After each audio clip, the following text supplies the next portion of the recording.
It's a proven fact that repetition is a good teacher. And in this video, I'm going to repeat myself. And the reason for it, I want to talk about something that I feel is really important. I mean, you're going to think I'm a broken record here, but for you 123 owners, you have to pay attention to these front water drains. Now this 123 just came in, belongs to a friend of mine. He's developed a loud knocking noise and we're going to investigate that problem. But I open the hood and guess what? Yeah, the first thing I look at is these water drain areas, and looking down in here, they're full of all kinds of stuff. Take a close look and you'll see why I want to repeat myself in this video. Let's take a look at the left side first. Look at the inside of this water trap well area and look at all these goodies I'm finding in there. Let's take a little water and I'm going to pour it down in there and see if it's trapping the water. Okay, I'm getting a little bit of drainage. You can see it working its way down into this lower area. That's where the other exit water hole is.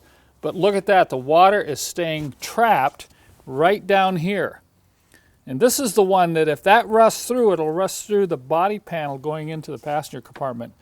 And once again, you'll be getting water back on those rear carpets. Moving over to the other side, look what we've got down in here. Remember, the drain hole is located right under that hood hinge point. And I'm picking up some wetness here, so this shows me that this one's probably more plugged than the other side. So I'll just pour a little water in there. It is draining out, and I hear it running onto the ground, so it's not as bad as I thought, but I'm going to reach back in here and look at all this impacted needles and leaves, and we even have some compost back in here because it's been in there so long.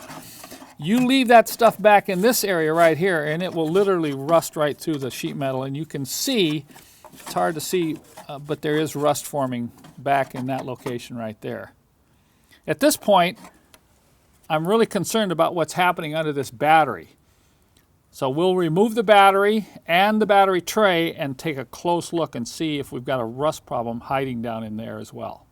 Usually when I see a garden growing underneath the hood hinges, I can expect problems. And in this case, it was a suspicion of rust out under the battery tray. It's very common in the 123 chassis. So I went ahead and removed the battery in the tray, and pulling this out, sure enough, looking right down here, there's no metal.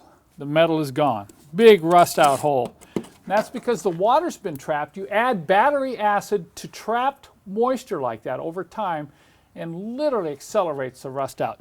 So I asked the owner, I said, well, have you noticed any wetness inside the car? And so he just, a few minutes ago, he went in there and said, let me check. And he picked up that right front carpet and he said, uh-oh. And sure enough, take a look at this carpet. It's all deteriorated because of water damage, and it weighs about 15 pounds too. Look at the amount of water in this carpet. You see what happens when you don't take care of your water drains? Now, if that doesn't scare you, I don't know what will. So what do we do now? Okay, this is a perfect place to use Miracle Paint and fiberglass cloth to repair that area. I mean, there's no better way to repair that than with those products.